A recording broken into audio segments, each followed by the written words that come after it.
And good morning, everyone. My name is Curry Mingledorf. I'm assigned to preside over this morning's proceedings. We're here for a limited purpose this morning.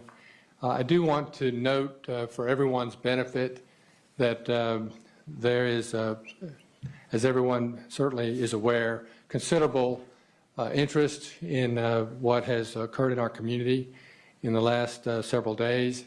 For that reason, the court has seen fit under Rule 22 of the Uniform Superior Court rules to allow media outlets to record some of these proceedings.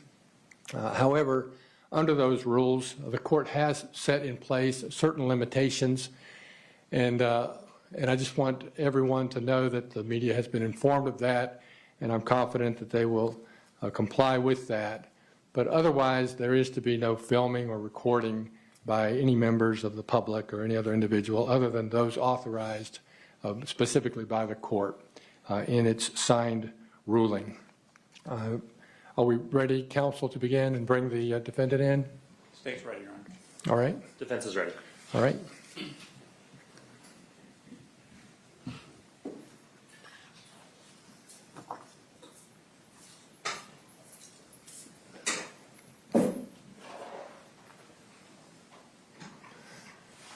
All right, good morning, sir. Are you Mr. Colt Gray? Yes, sir. My name is Curry Mingledorf. I'm assigned to preside over this morning's proceedings. Mr. Gray, I do need to inquire as to whether you're able to read and write the English language. Yes, sir. All right. I also want to inform you, I want to ask you, do you understand that you have the right to be represented by an attorney in these proceedings? Yes, sir. And you are, in fact, represented today, is that correct? Yes, sir. And Mr. Zane Harmon, you're here on behalf of this defendant, is that right? Yes, Your Honor. All right, and you understand that you have the right to be continuously represented throughout this proceeding, and if you cannot afford to hire counsel, then this court is obligated under the Constitution to provide counsel for you without cost to you. All right, I am going to inform you of a few other matters, and I'm not going to ask you anything, just inform you. So one is, I want to make sure that you are aware that you have the right to remain silent. You don't have to say anything at all. And it's important to understand that because anything you might say could be used against you at further proceedings associated with your case. I want to inform you of the charges that you currently face. In essence, you are charged with 4 counts of felony murder, as outlined in the state warrants that have been issued against you.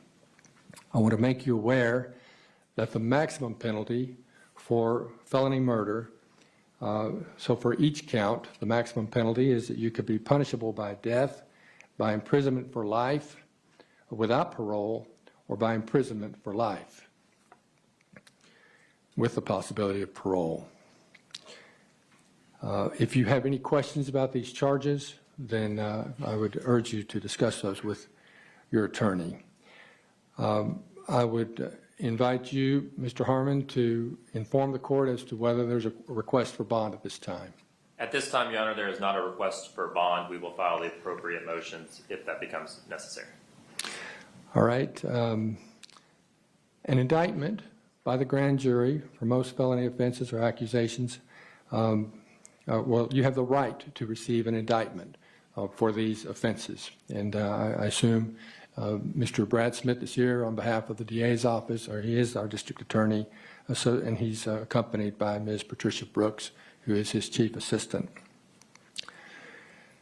A preliminary hearing, you'll have the right also to a preliminary hearing, unless you make a bond, which of course at this point there's no bond being requested, or unless you waive such a hearing. You have the right to a speedy and public trial by a judge or a jury. You have the right to confront and cross-examine all witnesses. You have the right to call witnesses on your own behalf and testify in your own defense if you so choose. As you sit here in this courtroom today, under the law, you are presumed innocent. Your refusal to testify at any point in any proceeding will not be used against you in determining whether you are guilty or not guilty. Counsel, let me just inquire as to whether there are any other items that the court should address before we conclude this preliminary hearing. No, Your Honor. No, Your Honor. Well, I do have one piece of information to convey to the court. There was a development yesterday afternoon that makes it necessary for our office to have alternate counsel appointed, and arrangements have already been made in that regard. I've already explained that to Mr. Gray, and alternate counsel will be appointed by the end of the day today. All right, thank you very much, Ms. Donna C. Graves. All right, then with that, this hearing is concluded, and you may escort this defendant out.